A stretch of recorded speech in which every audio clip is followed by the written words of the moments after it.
देखो, खनिज का हम लोग कुछ कुछ रसायन शास्त्र में भी पढ़े थे, केमिस्ट्री में, लेकिन आज हम खनिज संसाधन के बारे में भूगोल के अंतर्गत सीखेंगे, है ना। देखो, नाम में ही छुपा हुआ है खनिज। इसका मतलब पृथ्वी के अंदर से उत्खनन के द्वारा जो कुछ भी पदार्थ हमको मिलेगा, जिसका एक खास कुछ निश्चित संरचना प्राप्त होगा, तो उसी को हम लोग खनिज कहेंगे। बात यही है कि जैसे मैं आप लोग को नाम ले ले कोयला का, पेट्रोलियम का, अभ्रक का, चूना पत्थर का, सब के सब भूगोल की दृष्टि से क्या है, खनिज है। मेन अभी समझना है क्या कि खनिज का भी बंटवारा हुआ है। कुछ ऐसे खनिज होगा जो धातु धनी होगा। धातु धनी मानी जिसमें धातु की पूरा का पूरा पर्याप्त मात्रा में धातु पाया जाएगा, और कुछ ऐसा होगा जिसमें धातु नहीं पाया जाएगा। तो धातु पाया जाएगा, धातु नहीं पाया जाएगा, इसके हिसाब किताब से खनिज भी आप लोग खनिज का ही बंटवारा हुआ है। जिसमें धातु की मात्रा एकदम ज़्यादा से ज़्यादा रहता है, उसी का नाम हम लोग देते हैं अयस्क का। अब तुम लोग को बतिया पता चल गया हो कि धातु धनी खनिज, तो यह क्या कहलाता है, अयस्क कहलाता है। कई एक बार आप लोग का वनडे एग्जाम में पूछा हुआ है, धातु धनी खनिज कहलाता है, धातु कहलाता है, अधातु कहलाता है, अयस्क कहलाता है। तो आपको इतनी बात ध्यान रखना कि भैया पृथ्वी के उत्खनन से जो कुछ भी हमको पदार्थ मिलेगा, जिसका कोई खास अंतः संरचना होगा, खनिज कहलाएगा। खनिज में भी अगर धातु का मात्रा ज़्यादा हो जाए, धातु अगर पाया गया है, तो वह धातु धनी खनिज को हम लोग अयस्क का नाम देंगे।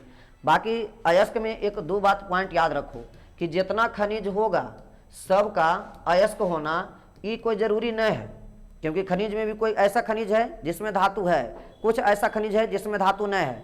तो जिसमें धातु है वह तो अयस्क है, बाकी जिसमें धातु नहीं है अभी भी वह खनिज ही है। इसलिए कहा जाता है कि सभी के सभी खनिज अयस्क नहीं हो सकता है, ये कोई आवश्यक नहीं है। लेकिन जितना अयस्क होगा सबको हम क्या कहते हैं, खनिज कहते हैं। इसलिए इसमें एक विरोधाभास बात याद रखना कि सभी अयस्क खनिज होते हैं, लेकिन सभी खनिज का अयस्क होना ये कोई आवश्यक नहीं है। अच्छा, इसके बाद थोड़ा सा और इसका बेस बना दें, ज़्यादा ठीक होगा। अगर हम खनिज का बंटवारा के बात करें तो खनिज दो तरह के होता है, दो पॉइंट इसका। एक होगा ऐसा जिसमें धातु होगा, वह आप लोग का क्या होगा, एक होगा धात्विक और एक होगा अधात्विक। देखिए, धातु की उपस्थिति के आधार पर अगर पूछता है तो एक होता है धात्विक और एक होता है अधात्विक। इसी में धात्विक में भी इसका तो कोई ज़्यादा नहीं, लेकिन धात्विक के आधार पर भी खनिज दो प्रकार के होते हैं। एक कहलाता है लौह और एक कहलाता है अलौह। पहले ये देखो, क्वेश्चन जब आता है ना तब पता नहीं चलता है कि कब लौह में टिक मराएगा, कब अलौह में, कब कार्बनिक होगा, कब अकार्बनिक। तो ये बात आपको समझना है। धातु की उपस्थिति के आधार पर आपको कहना है खनिज पहले धात्विक आधार पर दो भाग में बटा होता है, लौह और एक होता है लौह खनिज। लेकिन दूसरा हम बताए थे, अगर हम बात कर लें कार्बन के हिसाब किताब से सोचें, किसी में कार्बन रहेगा किसी में कार्बन नहीं रहेगा, तो इसके आधार पर भी खनिज दो प्रकार का होगा। एक का नाम है कार्बनिक, एक का नाम आप लोग का हो जाएगा क्या, कार्बनिक, और दूसरे का नाम होगा अकार्बनिक। एक होगा कार्बनिक खनिज और एक होगा अकार्बनिक खनिज। अब बात है कि कार्बनिक खनिज किसे कहेंगे, तो जिस खनिज में कार्बन की मात्रा होगा, अर्थात जिसको जलाने पर जल जाएगा, वो कहलाएगा कार्बनिक खनिज। जैसे कोयला, पेट्रोलियम, प्राकृतिक गैस, जो कुछ भी हम निकाल रहे हैं सब में कार्बन है। कार्बन रहने के कारण ही वह जलता है, अतः ऐसे खनिज को हम क्या कहेंगे, कार्बनिक खनिज। लेकिन कुछ खनिज ऐसे हैं जिसमें कार्बन नहीं है, जैसे अभ्रक। तो अभ्रक को भी निकालिए, जलाइए, नहीं जलेगा, कारण कार्बन है कि नहीं है, नहीं। तो वो सब अभ्रक हो गया, चूना पत्थर हो गया, ये सभी खनिज है, लेकिन कैसा खनिज, अकार्बनिक खनिज। जबकि कोयला, पेट्रोलियम, कोई भी ज्वलनशील खनिज का नाम लेंगे तो वह ज्वलनशील खनिज किस में आएगा, कार्बनिक खनिज में। लेकिन अब सुनिएगा, अगर धातु वाला खनिज है तो धातु में भी दो तरह का बात। जिस खनिज में लौह चुंबकीय पदार्थ, चुंबकीय पदार्थ आप लोग पहले से पढ़ा होगा, लोहा, निकेल और कोबाल्ट, जिसमें तीन चीज रहेगा, लोहा, निकेल, कोबाल्ट। इसका जो खनिज होगा वो लौह खनिज कहलाएगा। जबकि इसको छोड़ करके बाकी जो भी धातु का खनिज अगर है तो वह धातु का खनिज क्या कहलाएगा, अलौह खनिज कहलाएगा। अब देखो, इससे रिलेटेड पहले कुछ क्वेश्चन कर लेते हैं, बेस बन जाएगा। पहले ऑप्शन दे देते हैं रे, ए नंबर में है लौह, बी में है अलौह और सी में आप लोग का दिया हुआ है कार्बनिक और डी में आप लोग का दिया हुआ है अकार्बनिक। हम अभी कुछ खनिज का नाम हम ले रहे हैं, पदार्थ का नाम ले रहे हैं, आपको टिक लगाना है कि वह ए में होगा, बी के श्रेणी में होगा, सी में होगा या डी में होगा। जैसे नाम ले लिए टीन, गेस करो कि टीन जो है लौह खनिज के अंतर्गत आएगा, अलौह में आएगा, कार्बनिक में आएगा, अकार्बनिक में आएगा? हाँ, लौह में। चलिए ध्यान दीजिए, अभी आप लोगों को क्या बताए, पहले कोशिश करो कि टीन आप लोग देखा भी होगा, टीन का बर्तन वगैरह होता है, टीन का कोई प्रकार का एक पात्र होता है, उसमें इस सीधा सीधा समझो, जिसमें टन ढन इसका आवाज रहेगा, धातु में आएगा। ये तो क्लियर कर लिया कि टीन एक प्रकार का क्या है, धातु है, तो यह धात्विक खनिज में आएगा। अब जब धात्विक खनिज में आ गया, इसका मतलब अधात्विक यानी कार्बनिक अकार्बनिक वाला बात नहीं होगा, तो पहले सी और डी हट गया। हमने कहा कि टीन धातु है, तो यह धात्विक खनिज आएगा। धात्विक खनिज दो प्रकार के, लौह और क्या होगा, अलौह। लौह में तीन को तो ये है, लोहा है, निकेल है, कोबाल्ट है। लोहा, निकेल, कोबाल्ट ये सब नहीं, टीन है, अलग है। अलग के मतलब ये कैसा होगा, अधात्विक खनिज। ऑप्शन नंबर कौन सही होगा? तो आपको छांटने के लिए वहां पे आना चाहिए। अच्छा एक और दे देते हैं, जिससे पूछे वही बताना। बताओ पल्लवी। शीशा, ए होगा, बी होगा, सी होगा, डी होगा? बी होगा। अच्छा शीशा क्या है, धातु की अधातु? धातु है। धातु में भी आपको बताया कि धातु में भी दो तरह के खनिज, धात्विक और मतलब लौह और अलौह। लौह में लोहा, निकेल, कोबाल्ट है, उससे अलग नहीं जी। इस कारण से कहना कि भैया शीशा धातु है, लेकिन धातु में भी यह लौह खनिज में नहीं आएगा, कि किस में आएगा, अलौह में। तो यह भी आप लोग किस में होगा, बी में। तो एक बार इसको और रिकैप कर दें तो आप लोग का ज्यादा ठीक है। फिर से सुन लीजिए, हम आपको क्या बताए, सबसे पहले खनिज कहना पृथ्वी के अंदर से निकाला गया वह सामग्री जिसका एक निश्चित आंतरिक संरचना होता है, खनिज आता है। खनिज में हमने बताया कि अगर धातु धनी खनिज का नाम लेगा, जिसमें धातु की उपस्थिति अनिवार्य रूप से रहेगा, तो वह खनिज किसमें बदल जाएगा, अयस्क में। इसलिए वहां पर एक नोट्स बताए, खनिज से ही अयस्क बना है, इसलिए सभी अयस्क खनिज होते हैं, लेकिन सभी खनिज का अयस्क होना ई कोई आवश्यक नहीं है। फिर आपको बता दिए कि खनिज को दो तरह से इसमें बांटा गया है, एक आपको बताए धात्विक, एक बताए अधात्विक। धात्विक के आधार पर जो हम बताए उसमें खनिज कई प्रकार का, दो प्रकार का, एक आप लोग का होगा क्या, लौह, और एक होगा क्या, अलौह। जबकि अधात्विक यानी कार्बन की उपस्थिति के हिसाब किताब से, तो उसमें भी दो प्रकार का, अधात्विक में भी दो प्रकार का, एक होगा कार्बनिक खनिज और एक का नाम क्या होगा, अकार्बनिक खनिज। अब देखो केवल लौह वाला पहचानना था कि लौह किसमें, जिसमें Fe माने लोहा, Ni निकेल, CO कोबाल्ट, ई सब की उपस्थिति रहेगा, तो वो वाला खनिज लौह खनिज कहलाएगा। इसके अलावा बाकी का जो धातु बच गया वो धातु से बना हुआ खनिज है, तो वह कहलाएगा अलौह खनिज। अच्छा कार्बनिक किससे कहेंगे, कहना कोयला, पेट्रोलियम, प्राकृतिक गैस, ये सब यानी जो ज्वलनशील पदार्थ जैसा खनिज रहेगा, जो जले वाला खनिज रहेगा, उसको कहेंगे कार्बनिक खनिज। बाकी जो जलने लायक नहीं होगा, जिसमें कार्बन की उपस्थिति नहीं होगा, वह कहलाएगा अकार्बनिक। लोग को बताते थे क्या क्या होगा जी, तो एक अभ्रक, चूना पत्थर, इसके अलावा जो भी जो नहीं जल सकता है अकार्बनिक खनिज में आगे। तब पहला नंबर, पहला टेस्ट का प्रश्न ऐसा ही, लौह, अलौह या फिर कार्बनिक या फिर अकार्बनिक, इस प्रकार से छाटने देगा तो छाट सकते हो ना।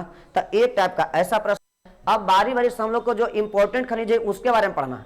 खनिज तो बहुत सारा तरह का होगा, कम से कम 100 से अधिक प्रकार का खनिज है, तो क्या सभी प्रकार का हमको पढ़ना है, नहीं। जो इंपॉर्टेंट है हम लोग को परीक्षा के दृष्टिकोण से, सबसे पहले अगर लौह का बात आता है तो लौह इंपॉर्टेंट हो जाता है। लौह में ही एक सबसे इंपॉर्टेंट हम लोग के लिए धातु है, उस धातु का नाम क्या है, लोहा। लोहा आज कोशिश करना कि पूरा मन से समझ लें, क्योंकि लोहा से बहुत तरह के टाइप का प्रश्न आपसे मिल सकता है। सबसे पहले बताओ, लोहा से रिलेटेड दो तरह के बात पूछता है आप लोग से। क्वेश्चन क्या कहेगा, उद्योग का जननी किसे कहा जाता है। उद्योग जो कंस्ट्रक्शन का काम होता है, निर्माण का काम होता है, तो कहा जाता है उद्योग का जननी कहा जाता है तांबा को, लोहा को, सोना को, चांदी को। तो तुम अपने से बेस क्लियर करना कि भैया उद्योग मैंने कोई चीज कंस्ट्रक्शन के काम है, निर्माण का काम है, तो निर्माण का काम लोहा के बगैर संभव नहीं है। इसीलिए निर्माण का या फिर उद्योग का जननी किसी और को नहीं बल्कि किसको कहा जाता है, लोहा को। तो पहला नामकरण वाला प्रश्न याद हो गया कि इसे क्या कहा जाता है, तो उद्योग की जननी। जननी माने पिता होता है कि माता होता है, माता। ये नहीं कि सब में पिता लगाना, जनक अगर नाम ले तो पिता, जननी बोल दे तो समझो माता। तो इसे उद्योग की जननी कहा जाता है, यानी उद्योग की माता कहा जाता है। एक इसका एक और नाम बोलता है, मॉडर्न का हम लोग शुरुआत करते हैं। अच्छा ये बता, आप लोग को इतिहास तो पूरा एकदम मन से पढ़ाए थे, प्राचीन, प्राचीन के बाद मध्य, मध्य के बाद आधुनिक, सबसे लास्ट में कौन धातु लाया था। आपको बताए थे कि जब रामायण की बात करता है तो उस समय लोहा का खोज नहीं है, लेकिन जब महाभारत आ गया है तो उसमें तुम बाण के तीर धनुष के टकराव से ही पता चल जाता है। तुम रामायण को सीरियल देखेगा ना, उसमें इतना ज़्यादा तलवार टकराएगा, गदा टकराएगा तो आवाज़ न है, कारण वो वाला सभ्यता में लोहा नहीं है रे।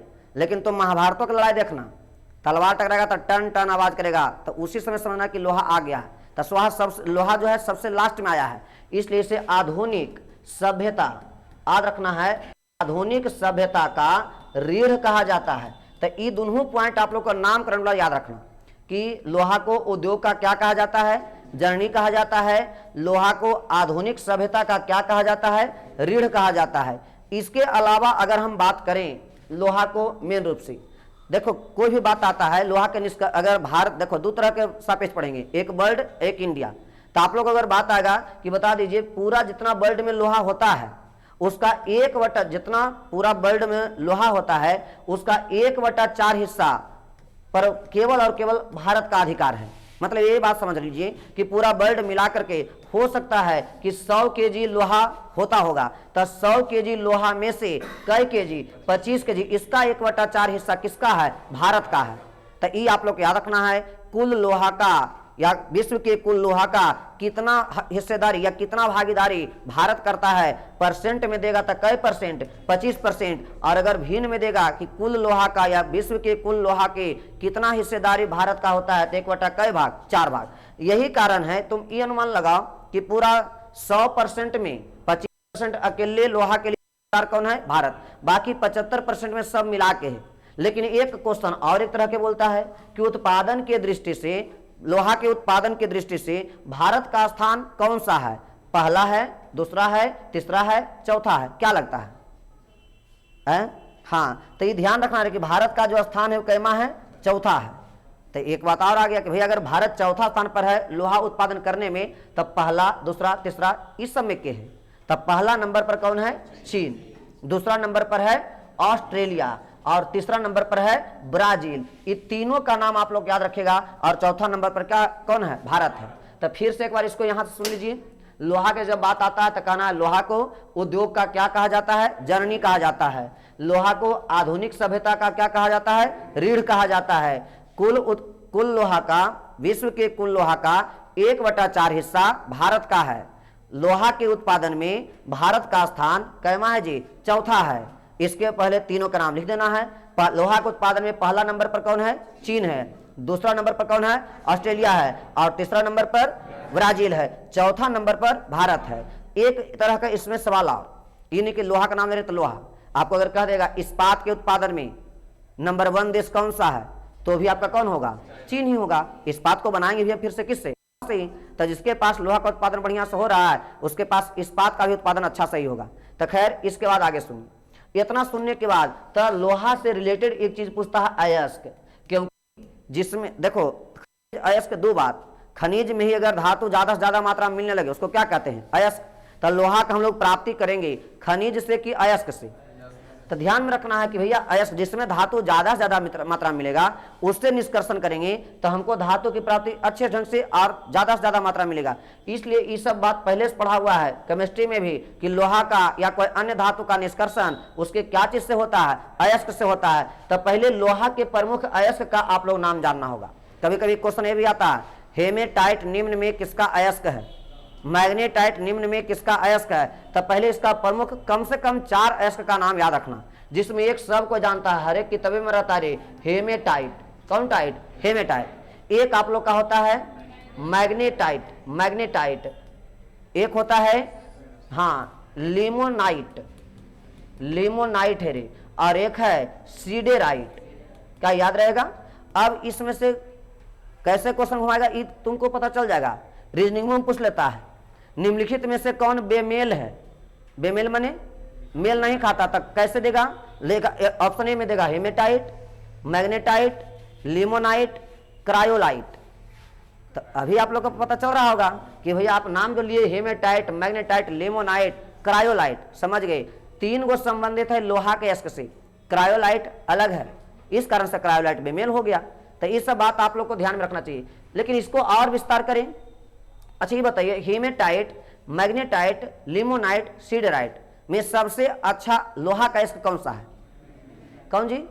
हाँ, हेमेटाइट। तो एकदम क्रॉस लग जाएगा, लड्डू नंबर मिलेगा। देखो ये समझना है। अच्छा, सबसे अच्छा लोहा का अयस्क माने जिसमें लोहा की मात्रा सबसे अधिक होगा। तो हेमेटाइट में लोहा की मात्रा लगभग 72%, सॉरी इसमें 60% तक होता है, जबकि मैग्नेटाइट में लोहा की मात्रा लगभग कई परसेंट तक, 72% तक होता है। अब तुम जज करो सबसे अधिक लोहा किसमें है, हेमेटाइट में है कि मैग्नेटाइट में है? मैग्नेटाइट में। इसलिए कहा जाता है कि गुणवत्ता के दृष्टिकोण से सबसे उत्तम कोटि का अगर लोहा का कोई अयस्क है तो सबसे उत्तम कोटि का लोहा का अयस्क कौन सा है? मैग्नेटाइट है। लेकिन आपको जान के गहरा आश्चर्य होगा कि भारत में लोहा का निष्कर्षण मैग्नेटाइट से न होकर के किससे होता है? हेमेटाइट में। क्यों?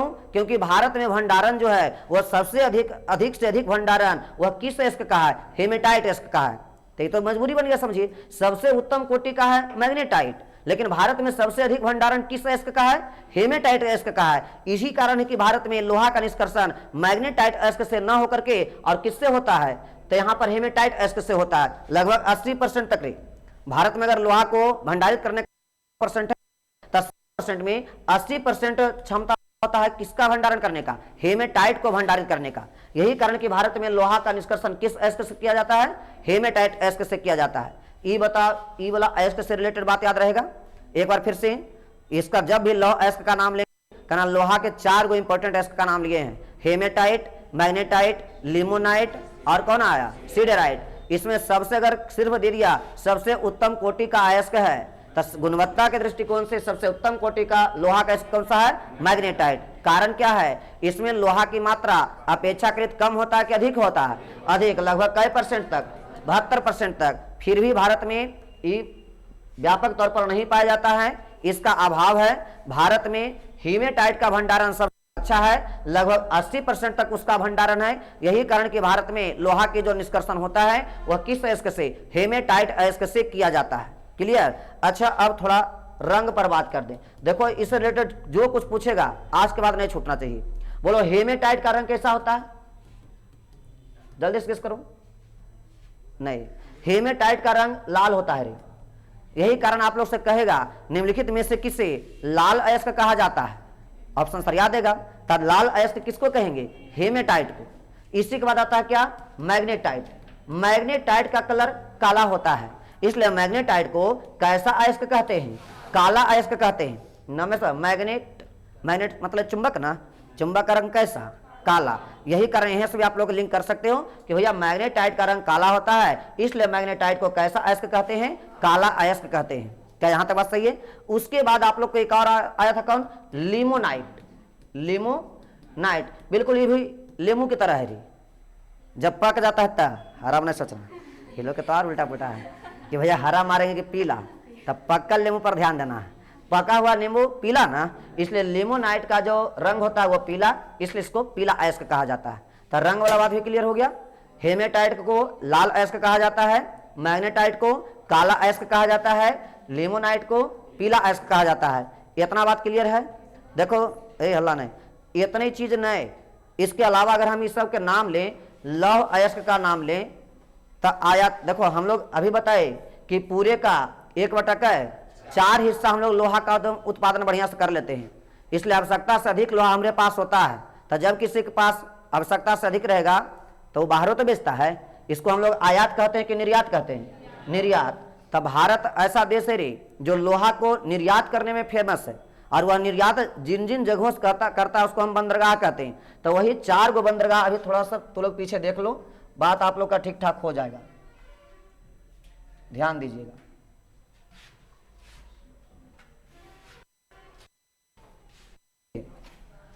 इसी में आप लोग एक दो बात समझ लो कि कहां कहां से इसका ये होता है।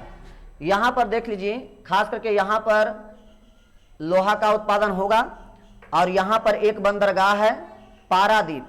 तब पारादीप बंदरगाह के सहारे यहां से लोहा भारत से बाहर जाता है। इसके अलावा एक यहां पर देख रहे हो स्टार जो लगा हुआ है, यहां भी बंदरगाह जिसका नाम है विशाखापत्तनम।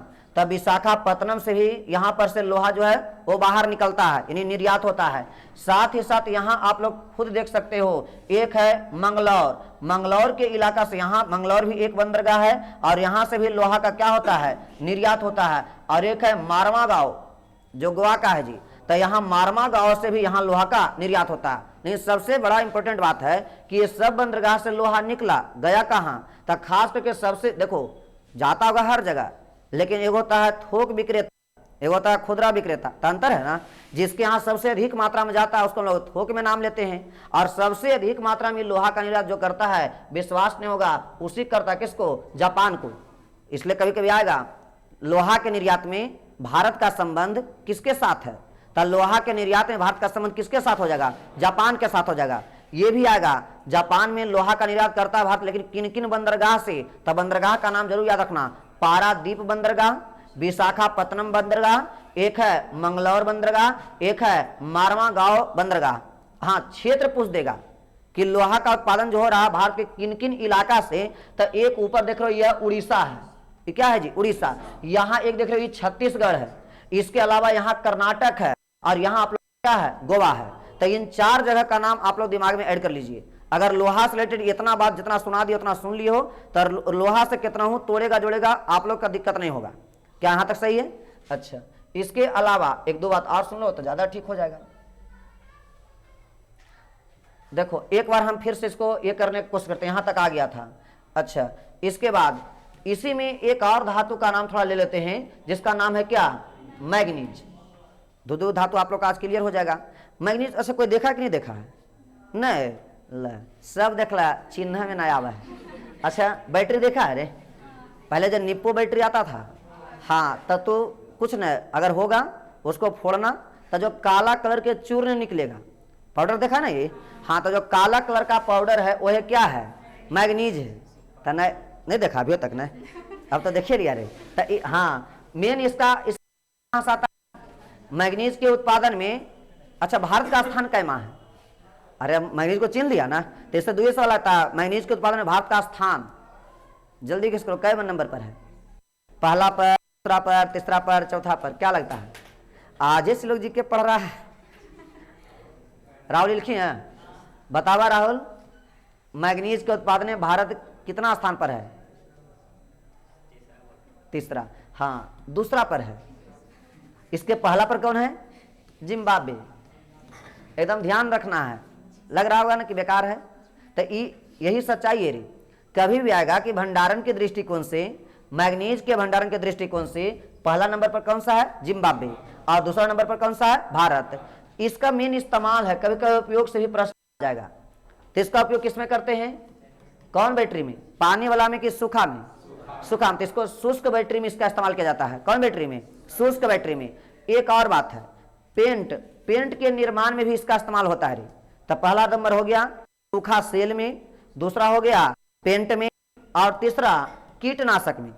तो देखता होगा तो लोग क्या लगता होगा कि ना भैया सूप रंग रहा है, तो आखिर में उसको चूर करके पीस करके लिक्विड मिला करके महिला लोग उसको क्या करता है, सूप को पोत देता है।